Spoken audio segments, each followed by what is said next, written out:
Dear Assenna visitors, today we are going to present you an interview with Dan Connell. Dan Connell is a writer, photographer, lecturer, and a long-time friend of the Eritrean people and its struggle for independence. He now teaches journalism and African politics at Simmons College, Boston. Dan Connell has recently visited the refugee camps in Northern Ethiopia, which are hosting tens of thousands of Eritrean refugees. I asked him for his observation and thoughts about the circumstances of the Eritrean refugees there and the political situation in Eritrea in general.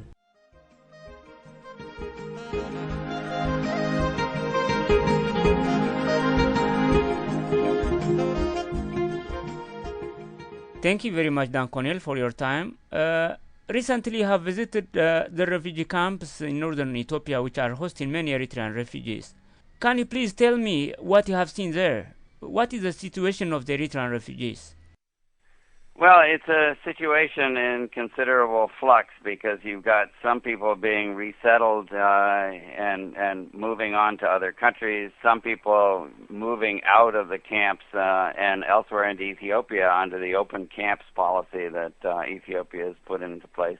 Mm-hmm. And then you've got a continuing flow of new ones coming in. So you've got three big camps up there in northwestern Tigray.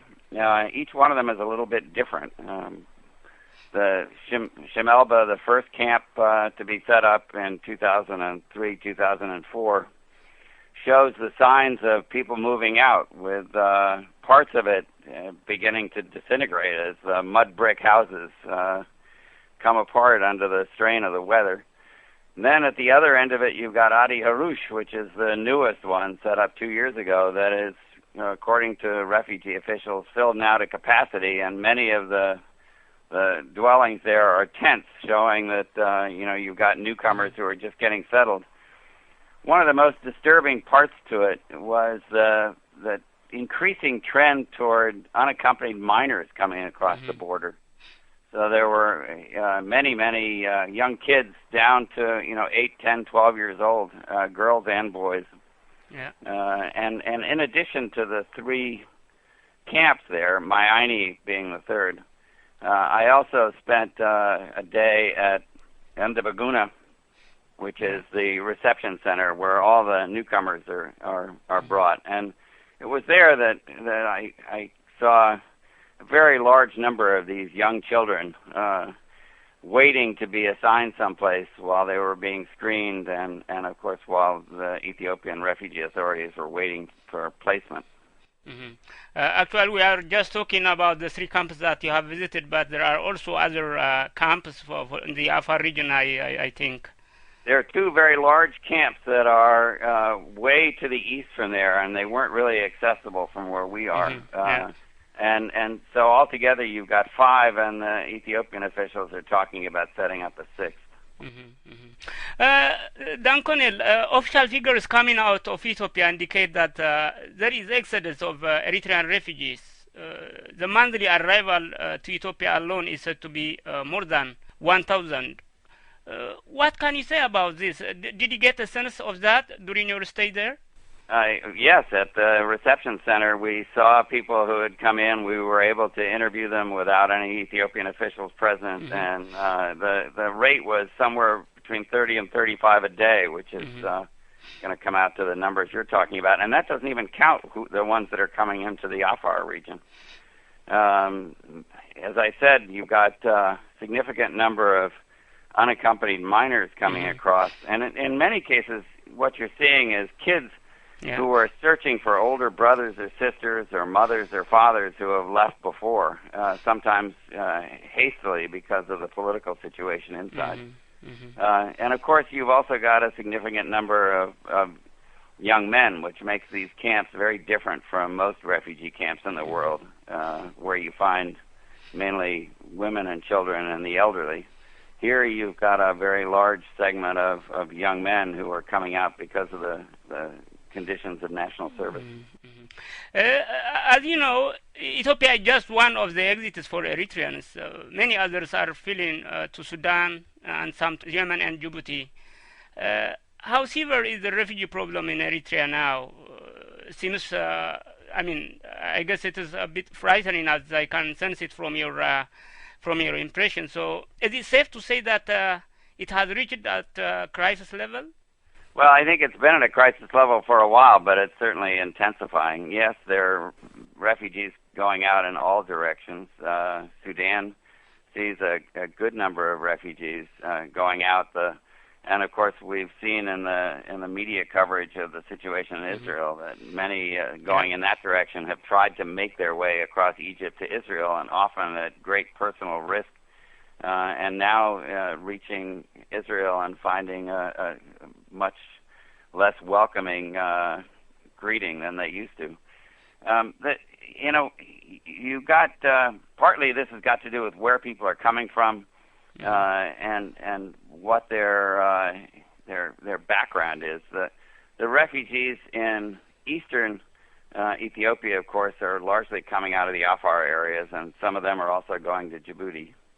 The refugees going into northwestern Ethiopia and into the Tigray camps tend to be Tigrinya speakers with a significant minority of Saho, and of course you had a large number of Kunama that came earlier. So it's mainly those three nationalities with some small minorities of Tigray and Belen.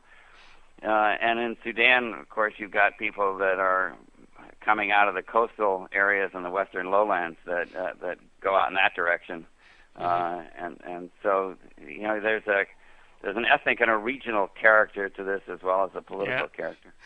So in terms of demography, you have spoken about minors, I mean the children and women. What about elderlies? Have you seen some of them, some elderlies there? We have. There were fewer because getting out of Eritrea, of course, is very difficult because, as everyone is aware, there's a shoot-to-kill order on people who go out, and if you're captured, you're taken back home, and often your relatives are forced to post a very high bond against the possibility of your future escape. So people come out, they have to hide in the brush, they have to make their way out often with, if they're by themselves, at great risk. Otherwise, they have to pay smugglers a considerable fee to get out. So I think that tends to favor the younger ones. But among the older people, particularly in the Kunama areas, you have a significant number because they came out often as whole communities and whole families. The Tigrinya speakers tend to come out one by one or two by two in very small groups from all over the country. The Kunama tend to come as a group, and so you've got the whole spectrum of very young, middle-aged, and old.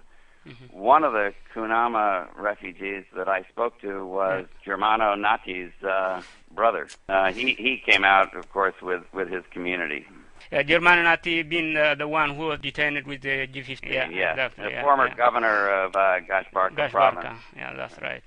The Eritrean government is obviously in denial with regard to the extent of the problem. But at the moment, many European countries have identified Eritrea as a refugee-producing country. Despite our small population, we Eritreans are among the highest in terms of number of asylum cases. So why is that the case? Well, from interviews with the refugees, as at least the ones that we met there, the conditions of national service were a significant one. And I think one of the things that was quite interesting to me was that there were many young men who complained about the terms of national service, the open-ended character of it, the fact that they were in for year after year after year with no possibility of education, with placement in dead-end jobs. And yet when you ask them about the policy itself, many of them say they support the idea of national service, and they sound very patriotic in terms of their country. What their objection is to the length of service and the fact that they are treated so poorly during the service. What will be the immediate and long-term impact of the crisis on Eritrea and its people?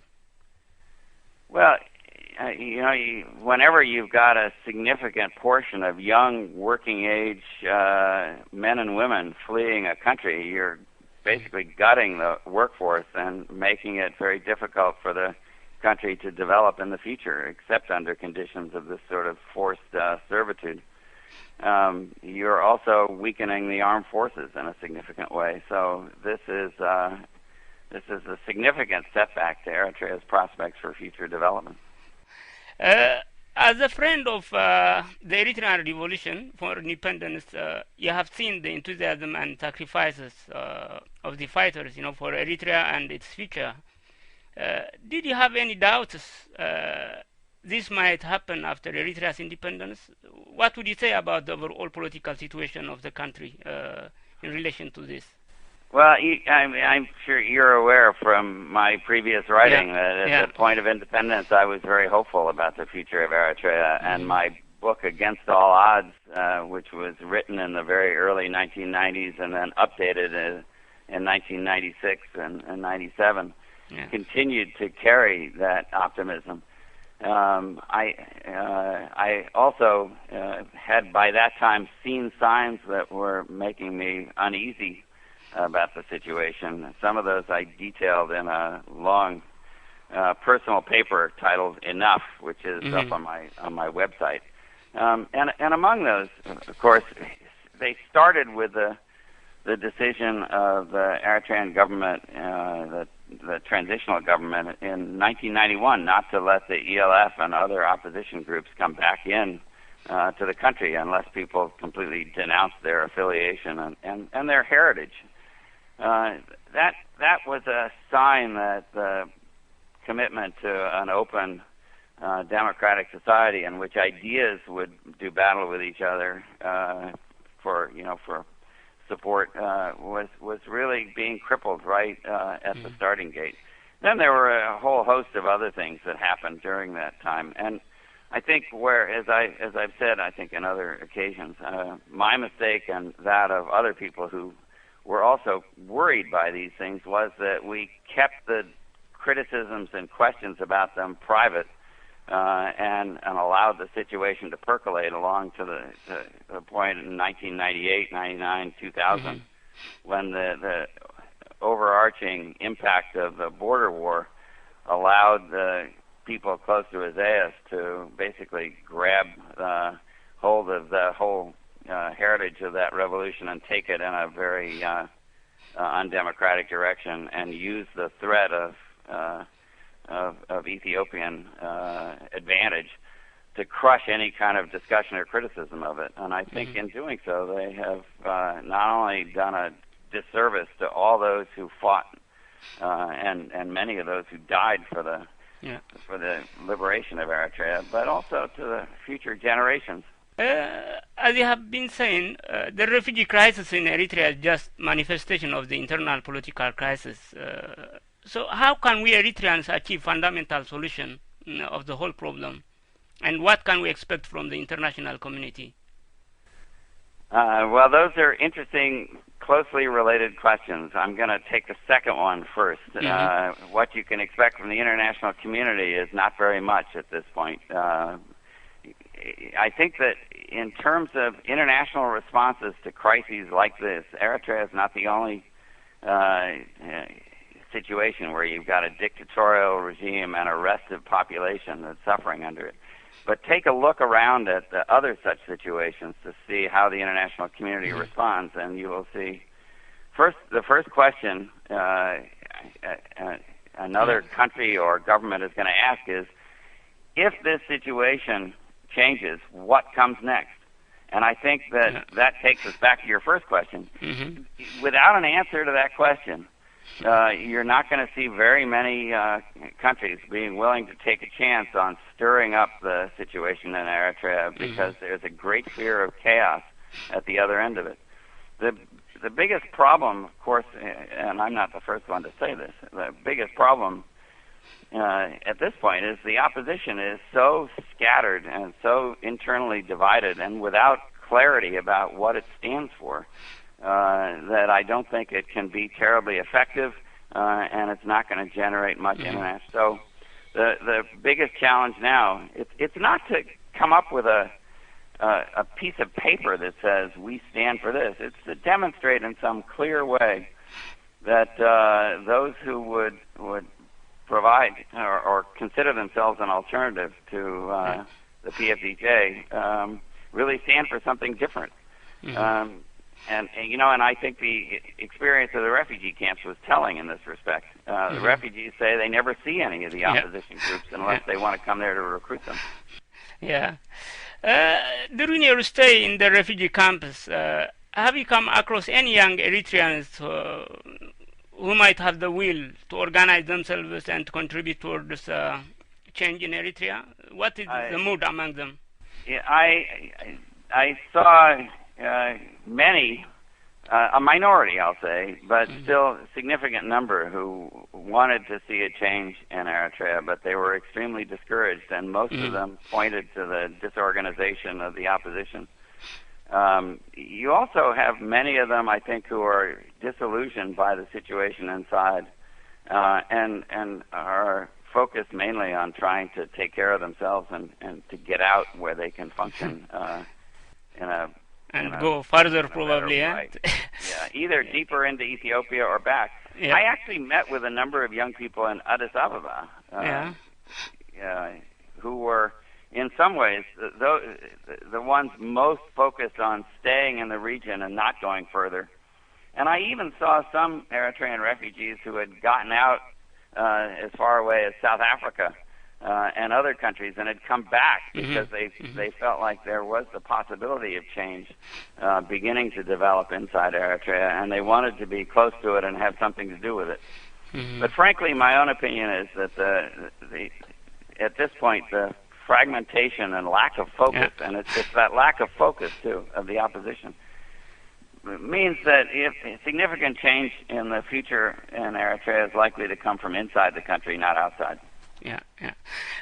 What can the opposition do to organize? Organize themselves better and mobilize the young Eritrean refugees, for instance, to contribute there.